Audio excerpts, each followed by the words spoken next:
اے اللہ تو ہمیں ان عذابوں سے بچا جو تو نے پچھلی قوموں پر نازل کیے ہیں۔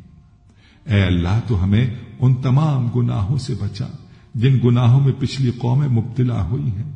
اے مولا کریم تو ہماری حفاظت فرما ہر اس فعل سے جو تیری ناراضگی اور تیرے غضب کا سبب بنا۔ اے اللہ ہماری زندگی کو اپنی چاہت کے مطابق ڈھال دے، ہمیں صرف اور صرف نیکی کی توفیق عطا فرما، ہم نیکی کی باتوں کو سننے والے بن جائیں اور ان پر عمل کرنے والے بن جائیں، اور نیکی کی باتوں کو پھیلانے کی ہمیں توفیق عطا فرما۔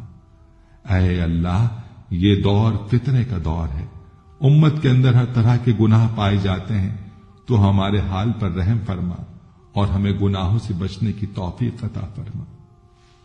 اے اللہ تو کریم ہے، تو رحیم ہے، تو رحمان ہے، تو غفور الرحیم ہے، تو ہمارے گزشتہ گناہوں کو معاف فرما دے اور آئندہ کے لیے ہمیں گناہوں سے بچنے کی توفیق عطا فرما۔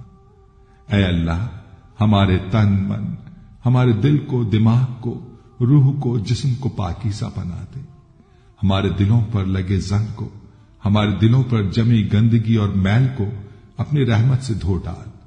اے اللہ ہمیں اپنے عذاب اور رسوائی سے بچا۔ اے پاک پروردگار تمام مسلمانوں کی افلاس، سستی اور غفلت سے حفاظت فرما۔ یا اللہ اسلام کا بول بالا فرما، اسلام کا جھنڈا بلند فرما۔ اے اللہ کل امت محمدیہ کو حشر کی رسوائی سے پناہ عنایت فرما۔ اے اللہ ہم سے راضی ہو جا، ہمیں شیطان اور نفس کے شر سے بچا۔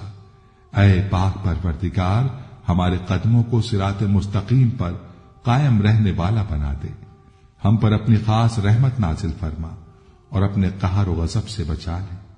اے اللہ ہمیں ان لوگوں کی صحبت عطا فرما جو کہ تیرے پسندیدہ بندے ہوں، اور ہمیں تجھ سے قریب کر دیں، جو تیری یاد دلاتے رہیں اور ہمارے ایمان میں اضافے کا سبب بنے، اور ہماری نیکی کے سفر کی منزل جنت ہو اور تیری رضا کا حصول ہو۔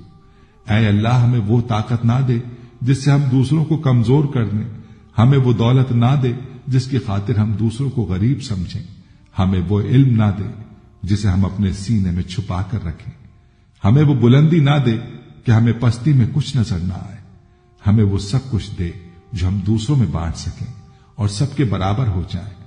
اے پاک پروردگار کوئی کام آسان نہیں مگر تو جسے آسان کر دے، اور جب تو چاہتا ہے مشکل کو آسان کر دیتا ہے۔ یا اللہ جتنے بھی مسلمان بہن بھائی مشکل میں ہیں ان کے مشکلات کو آسان فرما دے۔ یا اللہ ہمیں کبھی بھی کسی بھی حالات میں مشکلوں اور پریشانیوں میں، خوشیوں میں، راحتوں میں کبھی بھی اکیلا مت چھوڑنا۔ اے پاک پروردگار ہماری کوشش یہی ہے کہ ہم نیکی کی بات کو پھیلائیں تاکہ تمام انسان ان گناہوں سے خود کو بچا سکیں جن گناہوں کی وجہ سے گزشتہ قوموں پر عذاب نازل ہوئے۔ اے مولا کریم نیکی کی ان باتوں کو پھیلانے میں تو ہماری مدد و نصرت فرما اور ہمیں نیکی کی باتوں کو پھیلانے کی توفیق عطا فرما۔ اے اللہ نیکی کی باتوں کو پھیلانے کی ہماری اس کوشش کو قبول فرما اور ہماری اس کاوش کو ہماری نجات کا ذریعہ بنا۔ یا اللہ ہماری ان تمام حاجات کو، ہماری ان تمام دعاؤں کو جو ہمارے لبوں سے ادا ہوئیں یا جو ہمارے دلوں میں ہیں، اپنے حضور شرف قبولیت عطا فرما۔ ہمیں اپنے در سے خالی ہاتھ نہ لوٹانا، ہماری جھولی کو بھر دینا۔ اے تمام جہانوں کے مالک دنیا سے رخصت ہوتے وقت ہماری زبان پر کلمہ طیبہ جاری فرمانا اور قیامت کے دن ہمیں اپنے عرش کے سائے میں جگہ عطا فرمانا۔ آمین آمین آمین یا رب العالمین۔